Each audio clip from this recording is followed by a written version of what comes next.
What's up, everybody? It's Steve again, Harmless Rebel, and it's time for another country music update. I've been promising one for a while, and everybody's been calling me on it, so it's time to finally knock it out. Before we get started, in the background, a little bit of Billy Hurst, the VC's own Billy Hurst. I'll put a link to his channel down below if you want to hear more from him or watch his channel or watch his vinyl community videos. Great guy, great video, great channel. So great album. So let's just jump into it. So it's been a while. A lot of stuff has come out, and probably the last, I don't know, it's probably been 8 or 9 months since I did a country music update. And like I said, I've got probably 3 or 4 updates full of music to show, but if you're gonna grab a little handful and knock it out. So first up, a few people have shown this. I think LJ showed it, this guy a while back. Billy Hurst has definitely shown him. Actually, it was Billy Hurst that kind of led me to buying the albums from this artist. But this is Whitey Morgan in the 78s. Whitey Morgan's been around for, I don't know, 7 or 8 years now. He's from Flint, Michigan. This is just killer 70s honky tonk.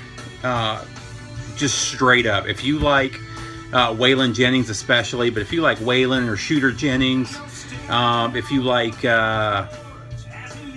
Sturgill Simpson, Aaron Lewis, David Allan Coe, any of that, you're going to love this music. Really good studio album here. This is probably my least favorite of the albums of his that I have. I think I have all of his albums, but it's single now. And I love them all. Don't take that as this is a bad album. It's just my least favorite of what he's released.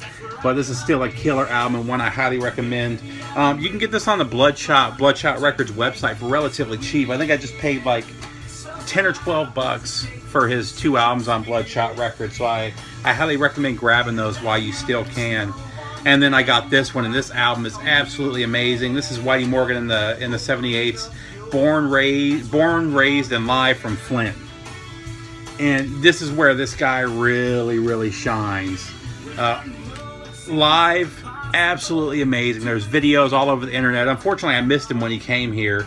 I missed him by like a week. I went looking for his shows and found out he had just played here, so I was really disappointed to have missed that. But this show, or this album, is absolutely phenomenal. And if you like honky tonk, this is one that you've got to have. Highly recommend that. Again, I paid like 11 or 12 bucks from the Bloodshot website, so grab that while you can. This is one I grabbed from Second and Charles a while back. I have an original pressing of this, but it's pretty beat up, so it's nice to have this really nice 180 gram copy. But this is Blood, Sweat, and Tears from Johnny Cash, one of his early albums. That doesn't say on here. I can't remember what year this is, but this is early. Blood, Sweat, summer of '62 is when it was recorded. But Chain Gang, Casey Jones, Waiting for a Train, The Legend of John Henry's Hammer. I mean, this is a great album.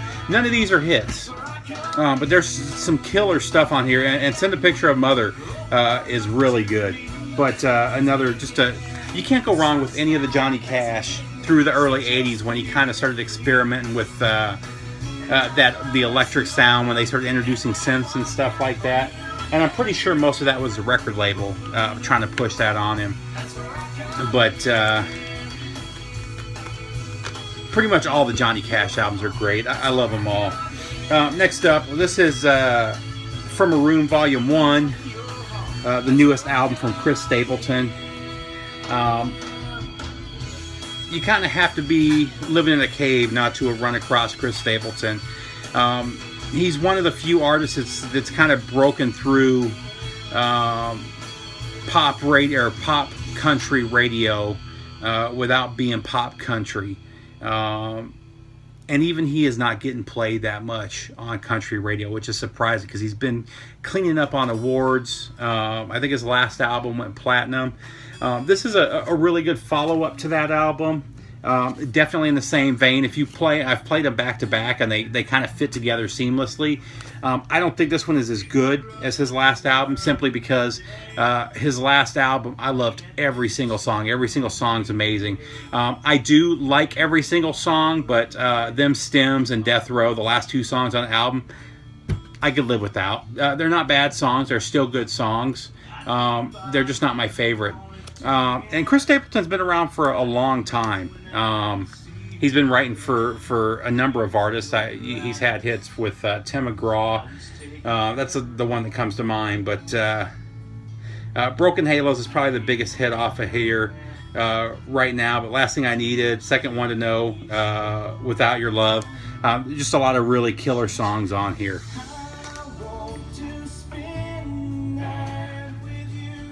Next up, this is one I'm just working on his discography. Unfortunately, some of my favorite stuff from him was never released on vinyl, but I was really happy to run across this one. I've been looking at this one at one of my record stores for like a year and a half, and it was only marked at like $11, and I don't know why I didn't grab it way back when. I was hoping that they would mark it down, I guess.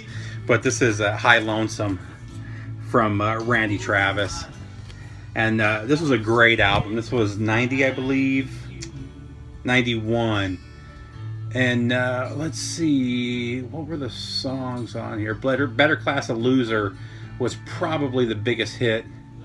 I'm gonna Have a Little Talk, and Forever Together was huge too. Actually, that was probably the biggest hit off of here. Heart of Hearts was another one that got a lot of radio play.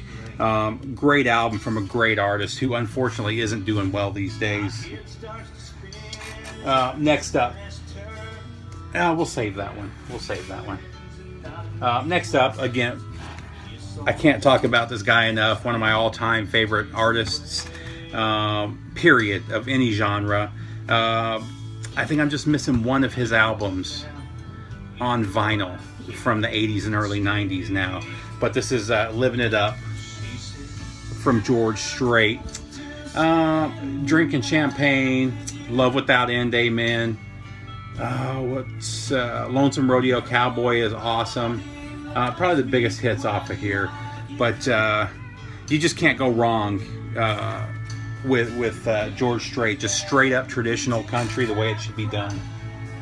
And let's see if I got another one. I believe I do, from him. Yep. Also got If You Ain't Lovin', You Ain't Livin'. And this one, a couple of hits off this one too. Famous Last Words of a Fool. Killer song. Let's see, I think that may have been the only big hit off of this one. Under These Conditions, I can't remember if that one got radio play or not. Baby Blue was another big one though. Just another killer album from a country music master. Next up, a little bit of rockabilly slash country music. Real big in Louisiana, Texas. He was actually born in California, but he was raised in Texas, and then really hit it big and moved to Louisiana, where he lived until his death. And it actually tacks on to the sad story of Hank Williams too. But this is Johnny Horton, and this is his greatest hits. Unfortunately, I think he died before he released a full-length album. I think that all that was released from him were singles, other than these hits collections. But all of these have been covered by multiple artists. He was really starting to blow up right as he died. He was killed in a car accident, unfortunately, in 63-ish. I don't think it says it on here. But, I mean, you've got North to Alaska, Whistling Pines, Johnny Reb, The Mansion You Stole. What are some? The Battle of New Orleans has been covered probably a dozen times. Sink the Bismarck. Comanche has been covered dozens of times. I mean, just hit after hit after hit. He was real big in the Louisiana Hayride. he lived in Shreveport, Louisiana, where the hayride was. I'm gonna have to talk to my grandfather and see if he knew him, because he was doing the honky tonk circuit with a lot of the big name artists I've talked about before. He played with Hank Williams a number of times, and actually the bass player from Hank Williams' touring band actually played in my grandfather's band after Hank Williams died. But I mentioned the Hank Williams connection here. After Hank Williams died, Johnny Horton started dating Hank Williams' wife, and they eventually got married. And sadly, shortly after that, he died too in that car accident. So, but he really was a rising star. He is in the Country Music Hall of Fame, which is amazing considering the small catalog that he had. But he really was a huge name in early rockabilly, and definitely worth checking out if you haven't done so yet. Next up, just another Johnny Cash. This one looks like it's in rough condition. This is Any Old Wind That Blows, one of his 70s albums. I'm trying to think. I don't think there were any big hits. If I Had a Hammer got some really good radio play. I think that's about it. Maybe The Loving Gift. Both of those were with June. This one, you can't really see it. It's stamped all over the place, not for resale, and WTOT, and then there's a little sticker, a little, what does it say, promo? For broadcast and review only, not for sale. But this is a radio station copy that, although the jacket's in rough shape from being thrown around the radio for years, the vinyl was still halfway decent. It's scratched up, it plays nice, but definitely worth having in the collection. Next up, man, this is one I've been looking for quite some time. It's funny, I looked everywhere for it, and then once I found it, I've seen like 2 or 3 copies since. I think he only has one other album on vinyl, and if I remember correctly, it goes for some pretty crazy money. But this is Killin' Time from Clint Black. I mean, you can't go wrong with him. Straight from the Factory, A Better Man, Nobody's Home, Walking Away, Killin' Time. Just an amazing album. I wish he was still around making music. And then last but not least, finishing up with the country music album of the year, unless something absolutely amazing comes out before the end of the year. Best album of the year by far for me is Sinner by Aaron Lewis. And my copy is signed. It's actually, what do they call those? One of the 12-inch poster boards. But I pre-ordered a copy. Can't think of the name of the website. Through one of the crowdfunding websites, and I ordered the signed copy. But man, this album is amazing from beginning to end. That Ain't Country, amazing song. Sinner features Willie Nelson. He does Whiskey and You, which is a Chris Stapleton song off of Chris's last album, and absolutely kills it. It's not as good as the Chris Stapleton version, because the Chris Stapleton version is phenomenal. But, I mean, he just blows it away. This album, he does a copy of Traveling Soldier from the Dixie Chicks, which is one of their bigger hits. And again, absolutely kills it. Highly, highly, highly recommend picking up this album. This will be in my, probably be in my top 5 albums of the year of any genre. And it'll definitely, so far, this is by far my top album of the year. I actually hope Stain never comes back, because the Aaron Lewis country is absolutely phenomenal. It's better than 99% of the stuff coming out of country music right now. And that's it, VC. Tell me what you guys think. I hope everybody's doing good. Sorry I haven't been posting a lot lately. I just started a new job, and it's a long travel. It's a long drive to get there.